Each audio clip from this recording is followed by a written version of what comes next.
Hello and good morning everyone. I welcome you all at US News Analysis. Today is 10 July 2023 and we are going to discuss important news and articles from The Hindu newspaper. So let's see what important news we got today to discuss.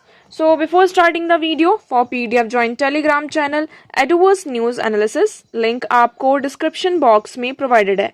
Make sure video को last तक देखें so that सारी important news आपके यहाँ पर cover हो. तो चलिए स्टार्ट करते हैं और देखते हैं आज हमें क्या क्या डिस्कस करना है. Now first article is objection over rule forest bill goes to house unchanged. Now we all know that हमारा यहाँ पर एक बिल था फॉरेस्ट कंजर्वेशन एक्ट 1980 का. ये एक्ट था, इसमें कुछ चेंजेस किए गए, अमेंडमेंट किए गए.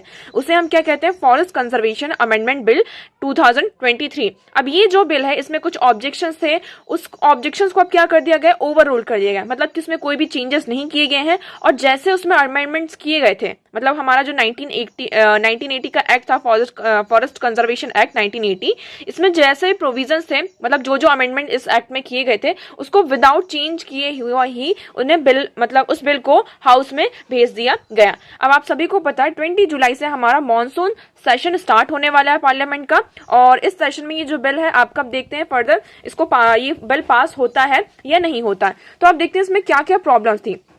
तो parliamentary committee endorse proposed amendment forest conservation act 1980 in its entirety. Environment ministry denies charges that change dilute various protection in the law. यहाँ पे हम ये जो पूरा बिल है आपका पहले कहाँ जाता है? पार्लियामेंट्री कमेटी के पास जाता है. अब पार्लियामेंट्री कमेटी ने कुछ यहाँ पे चेंजेस को, मतलब कि जो अमेंडमेंट हो रहा है 1980 का जो हमारा ये एक्ट है फॉरेस्ट कंजर्वेशन एक्ट 1980, इसमें कुछ जो मतलब अमेंडमेंट किए गए हैं उसमें यहाँ पे ऑब्जेक्शंस उठाए. तो उन ऑब्जेक्शन को जो मिनिस्ट्री ऑफ हमारी इन्वायरमेंट मिनिस्ट्री है उन्होंने डिनाई कर दिया है और उन्होंने ये कहा कि charge that changes dilute various protections in the law. यहाँ पर अगर हम कुछ चेंज करते हैं तो वो क्या करेगा? जो हम लॉ के थ्रू प्रोटेक्शन प्रोवाइड कर रहे हैं उसको डायल्यूट कर दिया जाएगा. ओके तो आई होप आपको ये अभी क्लियर होगा. अब फर्दर देखते हैं ये बिल पास होता है हमारा या नहीं होता है, उसके बेसिस पर इसका हम पूरा एनालिसिस करेंगे. ओके अब हम बढ़ते हैं हमारे क्वेश्चन की तरफ. आज कल का हमारा क्वेश्चन क्या था? Which of the following is an artificial lake. आप लोगों को ये बताना था कि इसमें से कौन से, आपके पास 4 ऑप्शन थे और इन 4 ऑप्शन में से you guys have to tool that कि इसमें से कौन सा राइट ऑप्शन है, इसमें से कौन सा आपका आर्टिफिशियल लेक है. तो यहाँ पर कई लोगों ने आंसर किया था. Very good. आप लोग इसी तरीके से यहाँ पे पार्टिसिपेट करते रहिए, क्वेश्चंस का आंसर करते रहिए. ओके तो हम ये देखना है, पहले हम ये देखते हैं कि what is artificial lake. Artificial lake होता क्या है? तो आप आर्टिफिशियल लेक की डेफिनेशन देखेंगे. An artificial lake is a body of water that has been created by humans through the construction of dams, reservoirs और other similar water retention structure. तो artificial lake की अगर हम जब बात करते हैं तो it is a water body that has been created by human beings, मतलब किसी ह्यूमन बींग्स के द्वारा क्या किया गया हो उसे बनाया गया. आप इसका एग्जाम्पल ले सकते हैं, आपके जो डैम्स होते हैं, रिजर्वॉयर्स होते हैं, या फिर कोई भी ऐसी बॉडी जिसमें हम वाटर को रिटेन कर रहे हैं, मतलब कि जहां पर हम वाटर को कंजर्व किया जा रहा है वहां पर उसे रोका जा रहा हो, उसे हम कहते हैं आर्टिफिशियल लेक. ओके हमारे पास ऑप्शन क्या क्या थे?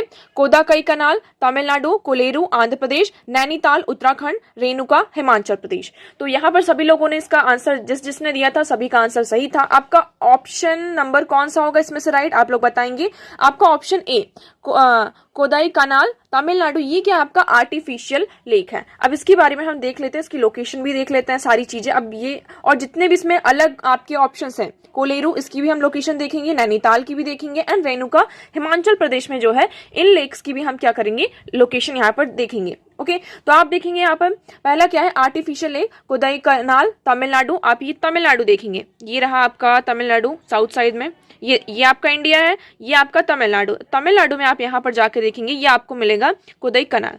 ओके तो is a hill station located in the state of Tamil Nadu India. Kodaikanal lake is a man made lake which was built in 1863. ये कब बना है आपका? 1863 में बना है. It is also known as Kodai lake is situated is an altitude of 2133 metre above the sea level.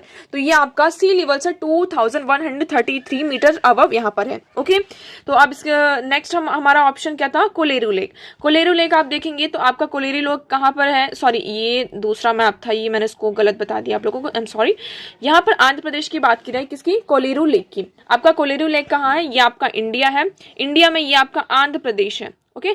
Andhra Pradesh में आप ये वेस्ट साइड देखेंगे, आपकी जहां पर गोदावरी रिवर निकलती है वहां पर आपको देखने को मिलेगा क्या, कोलेरू लेक। ओके, तो is one of the largest fresh water lake. ये आपका क्या है, फ्रेश वाटर लेक है, ये भी आपको याद रखना है, ठीक है, कि ये क्या है आपकी, क्योंकि दो तीन टाइप्स के यहाँ पे लेक्स होते हैं, एक फ्रेश वाटर हो गया, एक सलाइन वाटर हो गया, है ना। तो ये क्या है आपका फ्रेश वाटर लेक्स है in India, located in the Andhra Pradesh and from the largest shallow fresh water lake in Asia.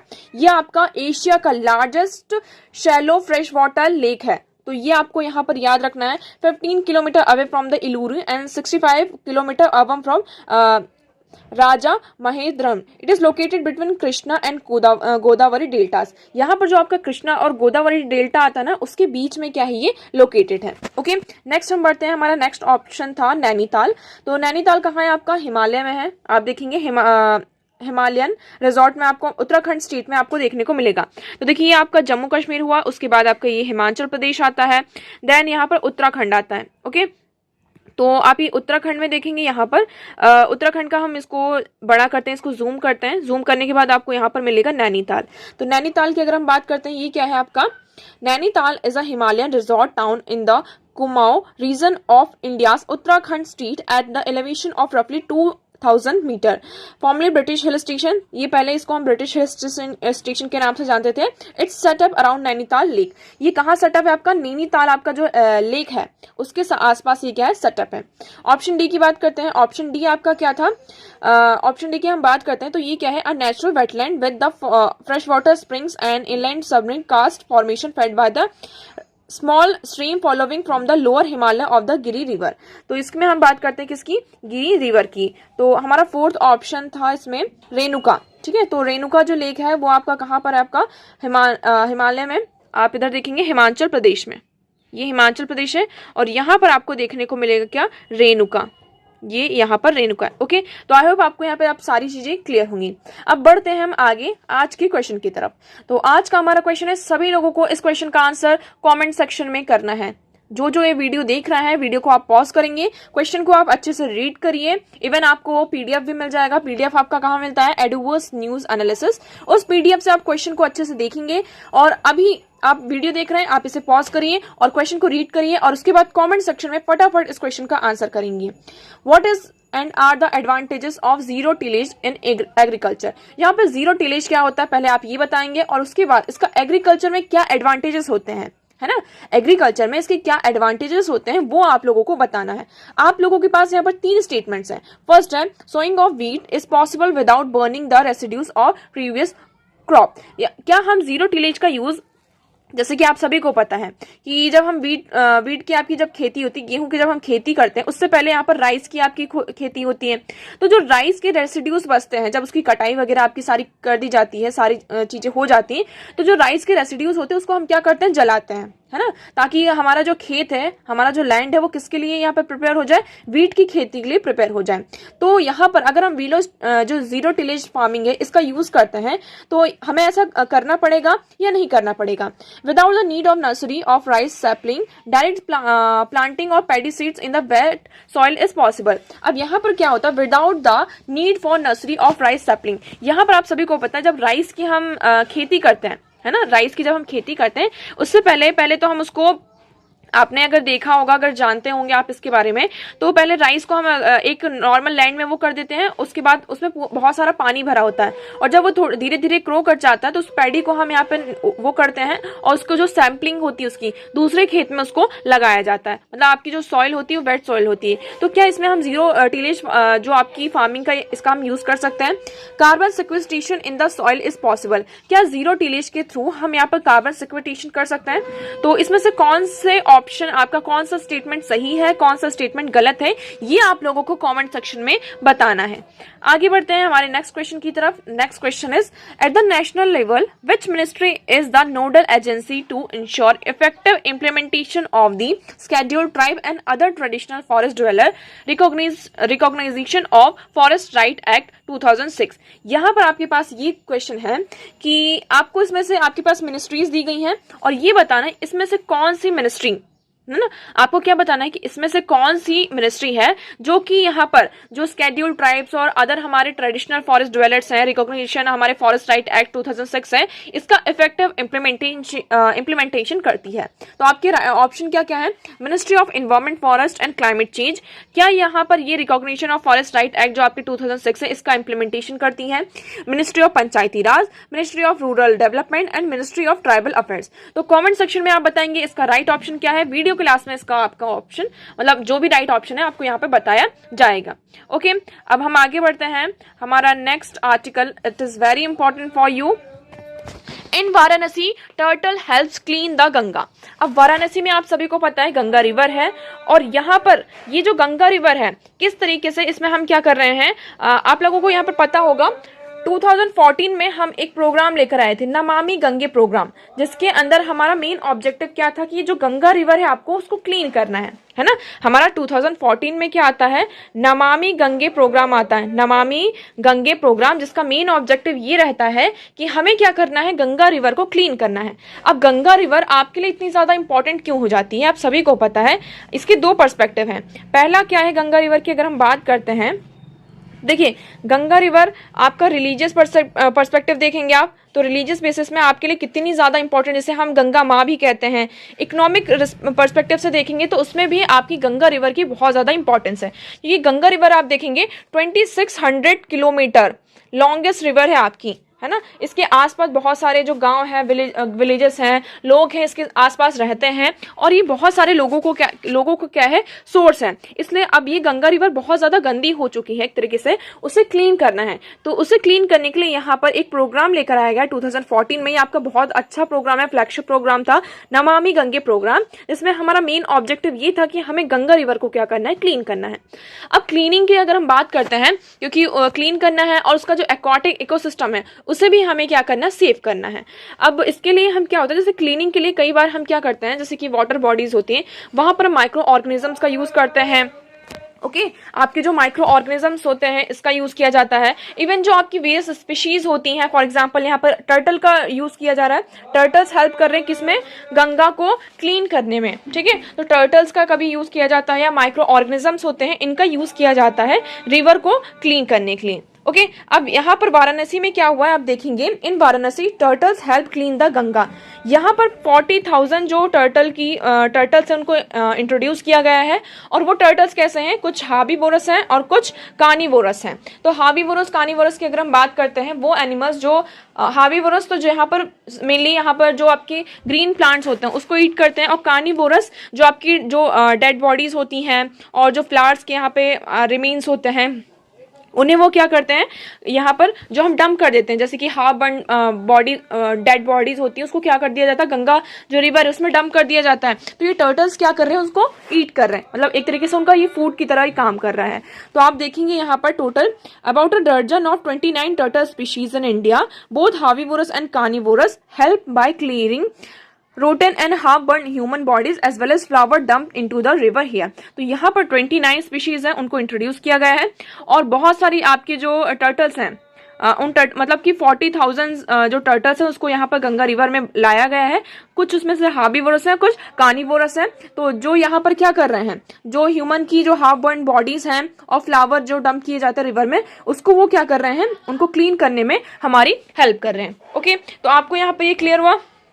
अब इसमें आपका एक पॉइंट और आ जाता है, क्या आ गया है, आप यहाँ पर पढ़ेंगे, the quality of water in Ganga has improved and the turtles have a role as they feed on meat and waste product thrown in the river. अब क्वालिटी ऑफ वाटर क्या हो रही है, धीरे धीरे अब जब से टर्टल्स को यहाँ पर इंट्रोड्यूस किया गया है तो वाटर की क्वालिटी देखी जा रही है क्या, कि इम्प्रूव हो रही है। क्या जो गंगा रिवर की वाटर की क्वालिटी है वो धीरे धीरे इंप्रूव हो रही है। अब वाटर की क्वालिटी को कैसे मेजर किया जाता है, इसमें आपके 2-3 पॉइंट्स आ जाते हैं। यहाँ पर ये देखा जाता है कि वाटर में जो बीओडी की डिमांड कितनी हो रही है, यहाँ पर जो बीओडी का लेवल है वो कितना है।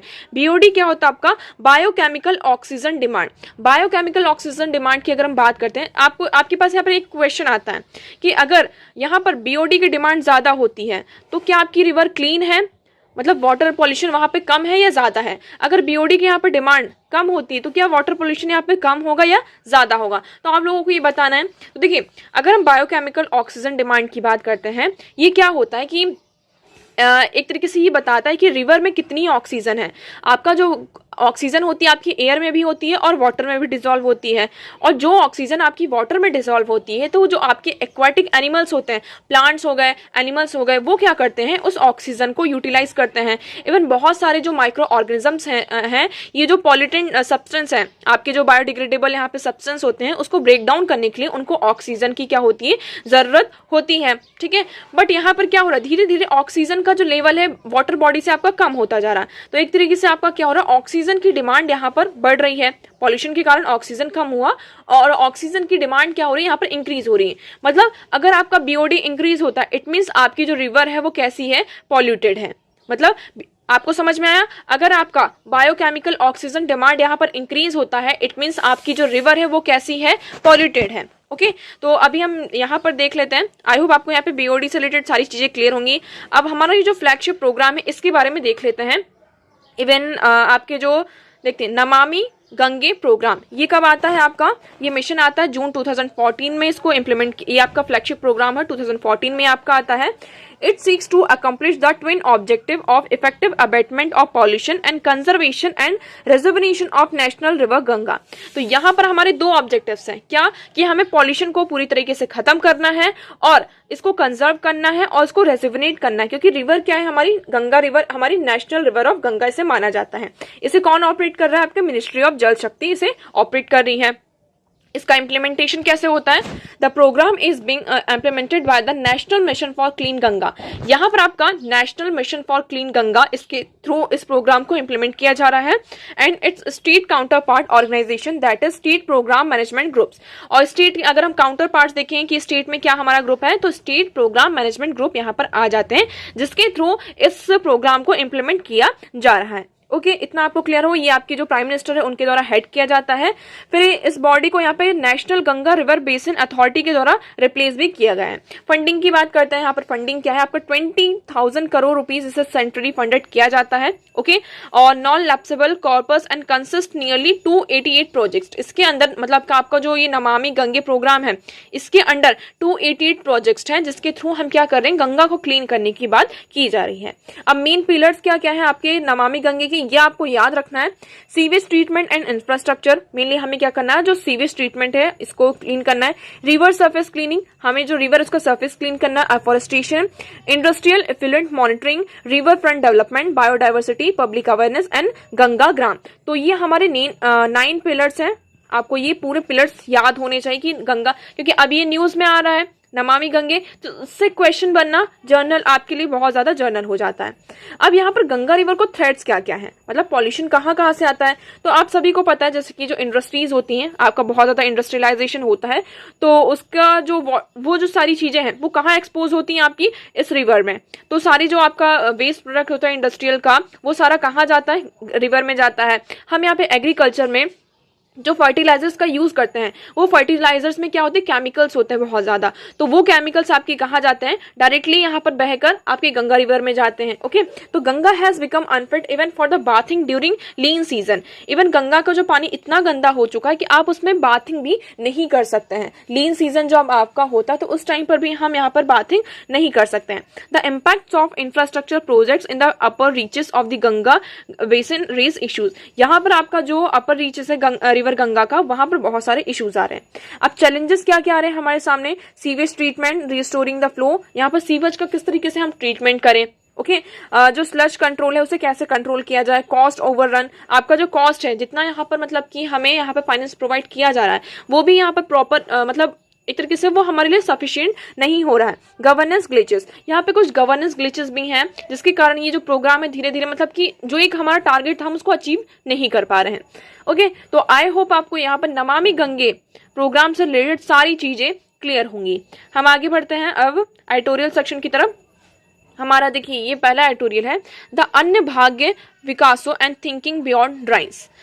अब आप सभी को पता है, जब यहाँ पे कर्नाटक में इलेक्शन होते हैं तो जो कांग्रेस गवर्नमेंट होती है वो अनाउंस करती है आपकी एक स्कीम जिसका नाम है अन्न भाग्य योजना। ठीक है, इस योजना के अंदर ये कहा गया था कि हम क्या करेंगे, एक तरीके से ये आपका नेशनल फूड सिक्योरिटी के अंदर आता है, जिसमें उन्होंने ये कहा कि जो आपके गरीबी रेखा के अंदर लोग आते हैं, है ना, बिलो दी पॉवर्टी लाइन, जो लोग आते हैं उनको 5 kg एक्स्ट्रा क्या दिया जाएगा, राशन प्रोवाइड किया जाएगा। ये आपका क्या है, अन्न भाग्य योजना के अंदर आता है। उसके बाद आपने देखा होगा, हमने अभी कुछ दिनों पहले ही पढ़ा था, क्या, ओपन मार्केट सिस्टम, है ना। ओपन मार्केट सिस्टम ये जो हमारा था, जिसके थ्रू जो आपकी ओपन मार्केट सेल स्कीम थी, जिसके थ्रू यहाँ पर गवर्नमेंट ने क्या कर दिया, एक कोटा सेट कर दिया है हर स्टेट के लिए और हर एक इंडिविजुअल के लिए एक कोटा सेट कर दिया गया है कि आप इससे ज्यादा यहाँ पर क्या कर सकते हैं, प्रोक्योरमेंट, मतलब कि आपका जो फूड है, फूड आइटम है, फूड ग्रेन्स है, उसका प्रोक्यूरमेंट नहीं कर सकते।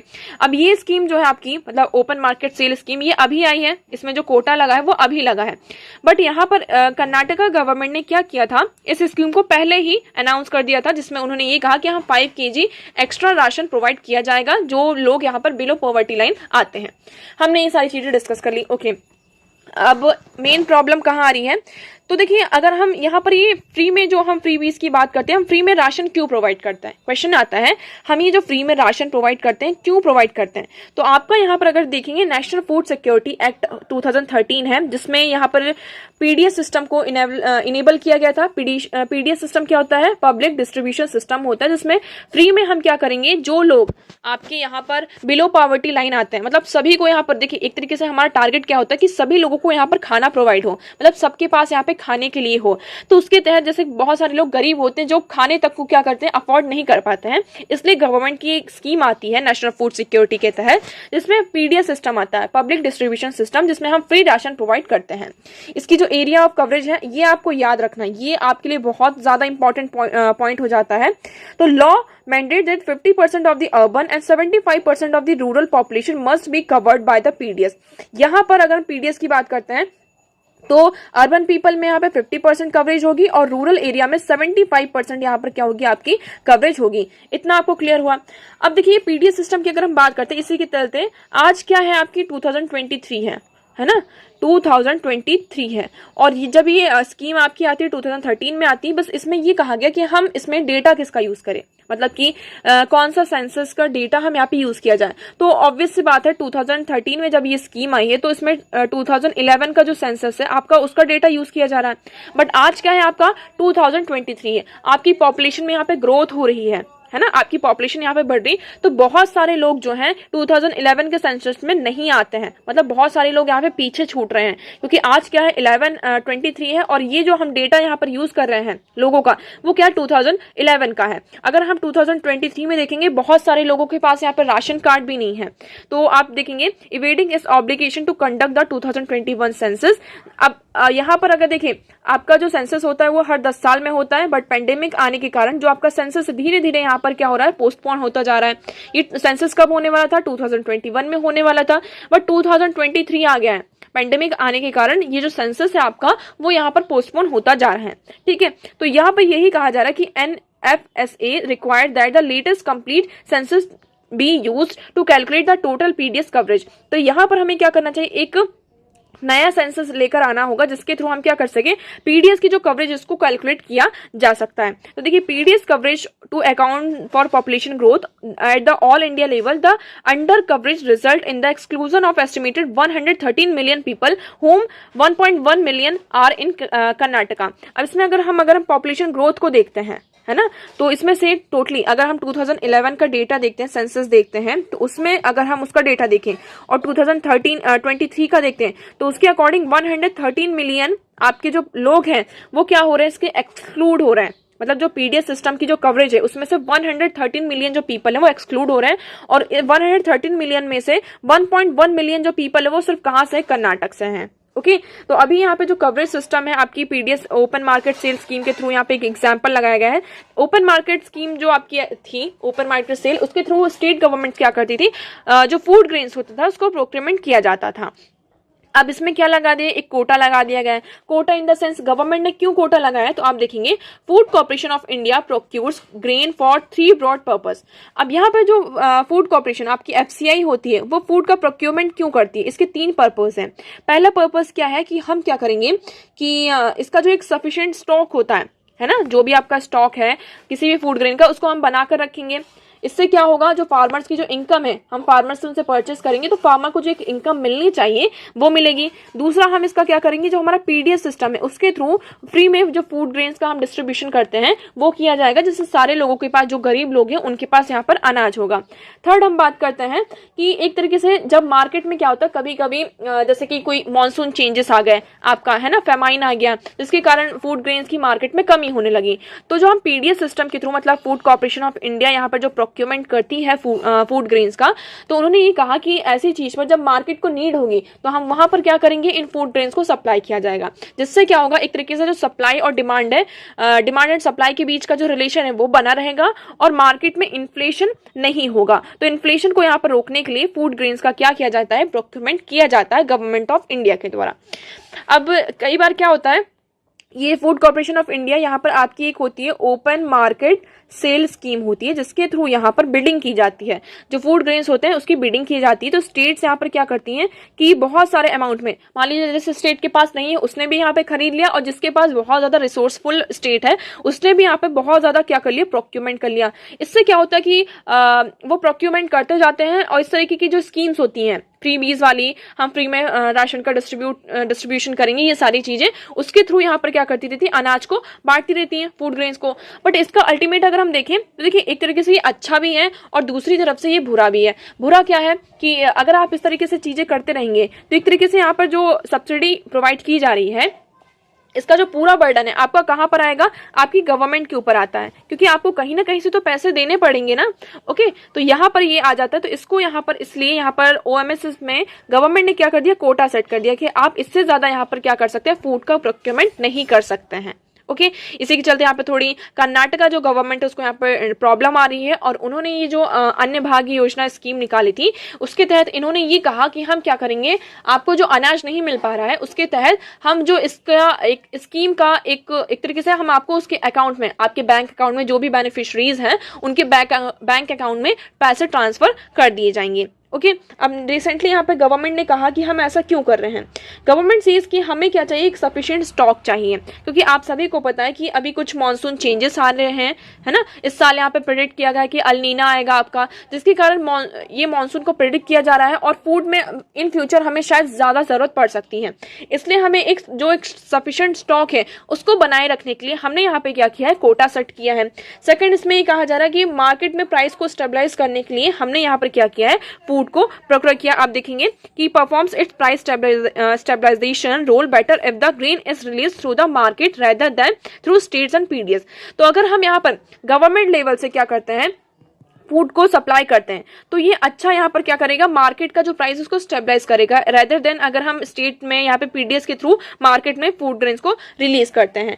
सेकंड, इसमें ये थर्ड, इसमें ये बात की जा रही है कि एक तरीके से हम जो स्टेट्स होते हैं, जो रिसोर्सफुल स्टेट होते हैं वो भी क्या कर लेते हैं, बहुत ज्यादा प्रोक्योरमेंट कर लेते हैं। तो उन सारी चीजों को रोकने के लिए इवन जो अदर लोग हैं उसका, उनको भी इसका बेनिफिट मिले, जो अदर इंडिविजुअल्स हैं उनको भी इसका बेनिफिट मिले, इसलिए हमने क्या किया है, ये कोटा सेट यहाँ पर किया है। ओके, तो आई होप आपको यहाँ पे क्लियर होगा।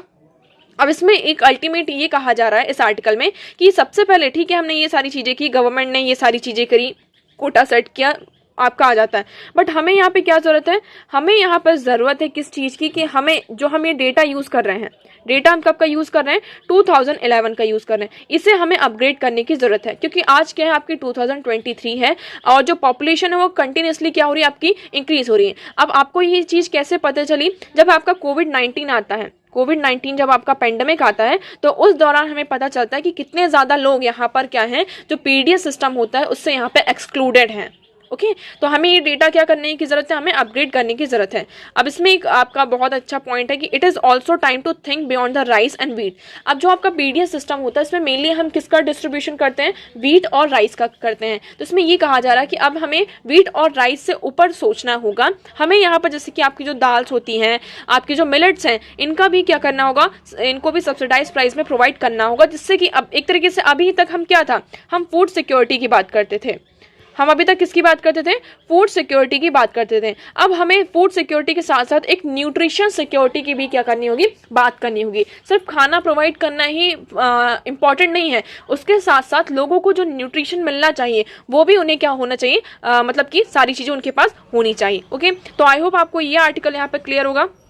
नेक्स्ट हम मूव करते हैं. Now next article is restoring the world trade organisation crown jewel. अब यहाँ पर आपका आ जाता है world trade organisation. World trade organisation की अगर हम बात करते हैं तो उसमें आपकी एक बॉडी होती है dispute settlement system. Dispute settlement system होता है. जैसे कि अगर कोई दो पार्टी है, दो नेशन है, उनके बीच में ट्रेड होता है. जैसे कि ये पार्टी ए हो गई, ये पार्टी बी हो गई, मतलब ये एक नेशन हो गया, ये दूसरा नेशन हो गया. इनके बीच में ट्रेड से रिलेटेड कोई एग्रीमेंट है. अब यहाँ पे कोई इस एग्रीमेंट में कोई प्रॉब्लम आ गई है ना, तो वो कहाँ जाते हैं उसको सेटल करने के लिए? जो WTO का डिस्प्यूट सेटलमेंट सिस्टम है उसके पास यहाँ पर जाते हैं कि वो क्या करेगा, जो हमारे डिस्प्यूट उसको रिजॉल्व करेंगे. बट इसमें अभी क्या हो रहा है कि यूएस ने एक तरीके से इसमें मेनली आपके 7 मेंबर्स होते हैं. ये जो बॉडी है इसमें आपके 7 मेंबर्स होते हैं. बट 2017 से हम क्या देख रहे हैं कि यूएस ने इनका जो अपॉइंटमेंट होता है और जो रीअपॉइंटमेंट होता है मेंबर्स का, वो नहीं हो रहा है. देखिए, the appellate body from 1995 2019 had upheld the international rule by law by holding powerful countries such as the US and European Union accountable for international law breaches. However, the appellate body has become a victim of its success. Its one-time supporter, the US, has become its most acerbic critic. Now the clock is ticking, and from the information publicly available, it looks unlikely that the DSS will be only pinged by 2024. तो यहाँ पर एक तरीके से US ने क्या कर लिया था, अपना एक तरीके से आप ऐसा कह सकते हैं कि वीटो लगा दिया है कुछ भी, जिसके थ्रू यहाँ पर जो मेंबर्स थे, ये जो बॉडी थी डिस्प्यूट रेजोल्यूशन आपकी जो सेटलमेंट सिस्टम था, इस बॉडी में जो मेंबर्स थे उसका यहाँ पर ना तो कोई अपॉइंटमेंट हो रहा था, ना ही रीअपॉइंटमेंट. अब मेनली जो पर्सन थे इसमें पहले, वो 4 साल के लिए इसमें अपॉइंट होते हैं. अब धीरे धीरे करके क्या हो रहे हैं, एक तो ये 7 मेंबर्स की बॉडी है और इसमें से धीरे धीरे जो मेंबर्स हैं वो क्या हो रहे हैं, रिटायर होते जा रहे हैं. तो जो एक तरीके से हम जो डिस्प्यूट्स होते हैं, सारे डिस्प्यूट्स आपके इस बॉडी के पास जाते हैं, बट वहां पर मेंबर्स ही नहीं है जो क्या करें, इसको रिजॉल्व करें. तो इसमें अब ये कहा जा रहा है कि इसके जो फेथ है ट्रेड में, मल्टीलेटरल जो आपका अलाइव, उसको अलाइव रखने के लिए यहाँ पर हम क्या करेंगे, जो मतलब मेंबर से उसका अपॉइंटमेंट ज्यादा से ज्यादा अब किया जाएगा. अब देखिए, इसमें सिर्फ हमारे लिए इतना ज्यादा कुछ इंपॉर्टेंट नहीं है. हम अब WTO वर्ल्ड ट्रेड ऑर्गेनाइजेशन के बारे में पढ़ते हैं. ये क्या है आपका, ये आपका इंटर गवर्नमेंटल ऑर्गेनाइजेशन है, जो हमें क्या करता है, इंटरनेशनल ट्रेड्स होते हैं बिटवीन नेशंस, उसको रेगुलेट करता है और फैसिलिटेट करता है. ठीक है, ये आपका कब ऑपरेट होता है, 1 जनवरी 1995 में, प्रूसेंट to the 1994 Marquis Agreement, thus the replacing the General Agreement on Tariffs and Trade. यहाँ पर आपका जो गेट होता है General Agreement on Tariffs and Trade, उसको रिप्लेस करके ये यहाँ पर आता है कि आपका WTO वर्ल्ड ट्रेड ऑर्गेनाइजेशन. यहाँ पर प्रिंसिपल्स की बात करते हैं, क्या क्या इंपॉर्टेंट प्रिंसिपल्स हैं. आपका यहाँ पे नॉन डिस्क्रिमिनेशन होगा. उसके अंदर आपके 2 कंपोनेंट्स आते हैं. कौन कौन से, the most favour nation FN rule आता है. नेशनल ट्रीटमेंट पॉलिसी, आपकी 2 जो पॉलिसीज हैं इसके मेनली नॉन डिस्क्रिमिनेशन के अंदर आते हैं. Reciprocity, binding enforceable commitments, transparency and safety values, ये आपके क्या है, WTO के इंपॉर्टेंट प्रिंसिपल्स हैं. अब आगे हम बात करते हैं इसकी. यहाँ पर जो सबसे हाईएस्ट अथॉरिटी है WTO की, वो क्या है, मिनिस्ट्रियल कॉन्फ्रेंस होती है, जो हर 2 साल में इसकी टोटल मीटिंग आपकी होती है. उसके बाद जनरल काउंसिल आता है. तो this is the WTO's highest level decision making body in Geneva. तो जो जनरल काउंसिल होती है, तो WTO की हाईएस्ट क्या है, आपकी डिसीजन मेकिंग बॉडी होती है. सारे फंक्शंस जो होते हैं वो कौन रेगुलेट करता है, आपकी जनरल काउंसिल करती है. नेक्स्ट आ जाता है आपका डिस्प्यूट सेटलमेंट बॉडी. इसी के तहत आज का जो हमारा आर्टिकल है, ये क्या है, central pillar of the multilateral trading system and the WTO's unique contribution to the stability of the global economy. Without a means of settled dispute, the rules-based system would be less effective because of rules could not be enforced. तो यहाँ पर अगर कोई भी problem होती है Nations के बीच में ट्रेड से रिलेटेड, तो वो कहाँ जाते हैं, डिस्प्यूट सेटलमेंट बॉडी के पास यहाँ पर जाते हैं. ओके, अब हम नेक्स्ट बात करते हैं. ट्रेड पॉलिसी रिव्यू बॉडी इसके अंदर आपकी WTO के अंदर आती है. तो general council meet at the TPRB, trade policy review body में मिलती है. जो ट्रेड जो रिव्यूज होते हैं मेंबर्स, उनकी जो ट्रेड्स होते हैं, उनकी जो ट्रेड पॉलिसीज होती है, उसको यहाँ पर रिव्यू किया जाता है. ओके, तो आई होप आपको ये आर्टिकल यहाँ पे क्लियर होगा. आगे बढ़ते हैं. Now next article is 16 killed as a heavy rain trigger landslips flood in North India. अब अगर हम नॉर्थ इंडिया की बात करते हैं, इसमें आपका हिमाचल प्रदेश आ जाता है, जम्मू कश्मीर आ जाता है, ओके, बिहार भी आ गया, झारखंड भी आ गया, इवन दिल्ली भी इसमें इंक्लूडेड होता है. तो इसमें यहाँ पे इतनी ज्यादा रेनफॉल हो रही है, आपकी इतनी ज्यादा बारिश हो रही है, जिसके कारण यहाँ पे 16 लोगों की अब तक जाने जा चुकी हैं. आपका कहाँ, नॉर्थ इंडिया में. तो आप देखेंगे 16 people were killed in landslippers and flash flooded triggered by heavy rain that lashed several parts of north India in the 24 hour ending Sunday morning. तो 24 आवर के अंदर मतलब 24 घंटे कंप्लीट होते होते यहाँ पर 16 लोगों की क्या हो चुकी है, जाने जा चुकी हैं। ओके, तो यहाँ पे पर्सन्स का पूरा डेटा दिया गया है कहाँ पर कैसे कैसे लोगों की। 2 लोग यहाँ पर आपके जो जम्मू डिस्ट्रिक्ट है वहां पर गए हैं, ठीक है। बहुत सारे लोगों के यहाँ पर, इवन दिल्ली में भी जो स्कूल्स है उनको डिक्लेयर कर दिया गया है कि मंडे को जो स्कूल्स रहेंगे वो क्लोज रहेंगे, क्योंकि वहां पर इतनी ज्यादा आपकी बारिश हो रही है। अब देखिए ऐसा क्यों हो रहा है कि एक रीजन में इतनी ज्यादा बारिश हो रही है और दूसरे रीजन में बारिश ही नहीं हो रही है। तो उसका मेन रीजन आपका क्या है, global warming. Global warming is the main reason behind this phenomena, है ना। ये जो फिनोमिना हो रहा है कि कहीं पर ज्यादा बारिश हो रही है, आपका ग्लोबल वार्मिंग हो गया। दूसरा यहाँ पर आप कर सकते हैं किसका, जो आपका अर्बनाइजेशन है, यहाँ पर हम अर्बनाइजेशन कर रहे हैं जिसके कारण यहाँ पर क्या हो रहा है, आपकी जो अर्बन प्लानिंग है वो इस तरीके से हो रही है जिसके कारण हमें इस तरीके की जो आपके डिजास्टर्स हैं वो फेस करने पड़ रहे हैं। यहाँ पर सारी चीजें क्या कर दी गई, कंक्रीट कर दी गई। आपके जो वाटर बॉडीज हैं, मतलब कि एक तरीके से जो वाटर है वो जाए कहाँ, सारी चीजें यहाँ पे कंक्रीट हो गई हैं, तो वाटर तो आपका रोड में ही बहेगा ना। अब यहाँ पे मिट्टी तो बची नहीं कि वो उसको क्या कर ले, एब्जॉर्ब कर ले वाटर को पूरा। तो इसलिए यहाँ पर आपकी फ्लड जैसी सिचुएशंस आ रही हैं। तो इसको आप एज ए एग्जांपल कोट कर सकते हैं ग्लोबल वार्मिंग में, अर्बनाइजेशन प्लानिंग में। ओके, नेक्स्ट मूव करते हैं। Now next article is report highlights impact of pandemic on education. यहाँ पर आपकी एक रिपोर्ट आती है जो मिनिस्ट्री ऑफ एजुकेशन यहाँ पर निकालती है। इस रिपोर्ट का नाम क्या है आपका, अगर हम पीजीआई क्या है, यहाँ पे ग्रेडिंग प्रोवाइड करती है किसको, जो डिस्ट्रिक्ट बेसिस पे, यहाँ पे जो स्कूल्स हैं उनको यहाँ पे क्या किया जाता है, आपकी जो उनकी जो लर्निंग आउटकम्स हैं डिस्ट्रिक्ट पर, वहां पर इसमें जो आपकी परफॉर्मेंस ग्रेडिंग इंडेक्स होता है फॉर डिस्ट्रिक्ट, इसके थ्रू यहाँ पर डेटा निकाला गया है। और अब तक इसमें मेनली जो हम ग्रेड्स की बात करते हैं तो इसमें अभी तक आप इस डेटा को देखेंगे, ये क्या है, assess the performance of the school system education system at the district level by creating an index for the comprehensive analysis. यहाँ पर एक पूरा कॉम्प्रिहेंसिव एनालिसिस होता है जिसमें हम डिस्ट्रिक्ट बेसिस पर क्या करते हैं, एजुकेशन सिस्टम को उनकी जो परफॉर्मेंस के बेसिस पर यहाँ पे ग्रेडिंग प्रोवाइड की जाती है। स्ट्रक्चर की बात करते हैं, ये आपके लिए इंपॉर्टेंट हो जाता है, इसमें कैसे ग्रेडिंग प्रोवाइड की जाती है ये इसमें बताया गया है। तो PGID structure comprises total weightage of 600 points across 83 indicators. यहाँ पे टोटल 600 पॉइंट्स हैं और 83 आपके इंडिकेटर्स हैं और मेनली 6 कैटेगरीज हैं जिस बेसिस पे क्या किया जाता है, स्कूल जो सिस्टम है उसको यहाँ पर ग्रेडिंग प्रोवाइड की जाती है। Outcomes, effective classroom, transaction, infrastructure facilities, student entitlements, school safety, child protection, digital learning and governance process. तो इस बेसिस पर क्या किया जाता है, स्कूल्स को यहाँ पर ग्रेडिंग प्रोवाइड की जाती है। इसमें 2 कैटेगरीज हैं आपकी, digital learning and effective classroom transcription have been added in the backup drop of the कोविड-19 पैंडेमिक। यहाँ पर कोविड-19 जो पैंडेमिक है उसके बाद से यहाँ पे आपका जो इफेक्टिव क्लासरूम है और डिजिटल लर्निंग को भी इंक्लूड किया गया है। यहाँ पे असेसमेंट कैसे किया जाता है, यहाँ पे टोटल जो डिस्ट्रिक्ट्स हैं इनको 10 ग्रेड्स में डिवाइड किया गया है। 10 ग्रेड्स की अगर हम बात करते हैं, सबसे पहले इसमें क्या होता है, उत्कर्ष होता है। उत्कर्ष में यहाँ पे 81 to 90% आता है कि मतलब वहां का अगर हम सारी चीजों को एसेस करते हैं तो उस बेसिस पर उनकी जो ग्रेडिंग आ रही है किसके अंडर आ रही है, 81 to 90% आ रही, तो हमने उसको क्या किया, उत्कृष्ट कहा। फिर आता है अति उत्तम, उत्तम, फिर प्रचेष्टा, फिर प्रचेष्टा 2। उसके बाद जो लोअर ग्रेडिंग में अगर आप देखेंगे आकांक्षी 3, यहाँ पे आकांक्षी 1 होता है, आकांक्षी 2 होता है, आकांक्षी 3, यहाँ पे वो स्टेट्स आते हैं, मतलब डिस्ट्रिक्ट आएंगे जिनकी जो मतलब स्कोर होगा 10% से कम होगा।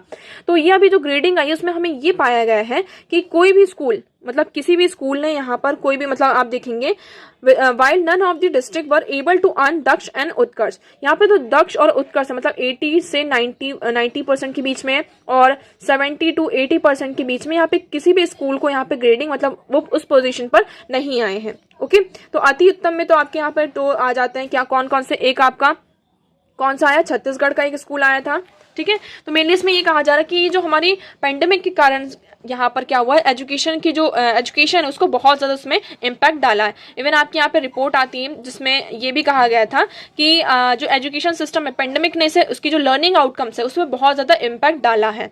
अब यहाँ पे देखिए कैटेगरीज हैं, यहाँ पे 12 कैटेगरीज के बारे में बताया गया है कि किस तरीके से हमने इसको कैटेगराइज किया गया है और उस बेसिस पर यहाँ पर ग्रेडिंग प्रोवाइड की जाती है। तो आई होप आपको यहाँ पे क्लियर होगा। चलिए अब हम बढ़ते हैं हमारे क्वेश्चन की तरफ। हमारे जो न्यूज़ थी वो यहीं पर ख़त्म होती हैं। अब हमारा क्वेश्चन था आज का, आप यहाँ पर देखेंगे हमारा क्वेश्चन कहाँ गया, ये रहा। Okay. At the national level, which ministry is a nodal agency to ensure effective implementation of the scheduled tribes and other traditional forest dwellers recognition of forest right act 2006? तो यहाँ पर ये बताना था कि जो आपका फॉरेस्ट राइट एक्ट 2006 है उसका इफेक्टिव इम्प्लीमेंटेशन कौन सी मिनिस्ट्री करती है। तो आपका राइट ऑप्शन क्या है? Option D, ministry of tribal affairs जो है आपका स्केड्यूल ट्राइब और जो भी आपके अदर ट्रेडिशनल फॉरेस्ट ड्वेलर्स हैं उसका जो एक्ट है 2006 उसका इफेक्टिव इम्प्लीमेंटेशन कौन करती है? Ministry of tribal affair. आप यहाँ पर देख सकते हैं union ministry of tribal affairs is the nodal agency for the implementation of the scheduled tribes and other traditional forest dweller recognition of forest right act 2006। The ministry deal with the forest and livelihood objectives at the national level. तो ministry क्या करती है? जो भी आपके forest और livelihood objectives है national level पर उसको डील करने का काम किसका होता है? आपकी मिनिस्ट्री ऑफ ट्राइबल अफेयर्स का होता है। तो आई होप यहाँ पर सभी के आंसर सही होंगे। So that's for all today. I hope आपको सारी चीजें क्लियर होंगी। अगर आपको किसी भी चीज से रिलेटेड कोई भी डाउट है तो you can ask in comment section. और आप लोगों को ज्यादा से ज्यादा पार्टिसिपेट करना है और इस क्वेश्चन का आंसर कमेंट सेक्शन में करना है। वीडियो कैसा लगा कमेंट सेक्शन में जरूर बताइएगा। वीडियो को लाइक करना है, चैनल को सब्सक्राइब करना है। सो आज के लिए इतना ही। Thank you so much for discussion.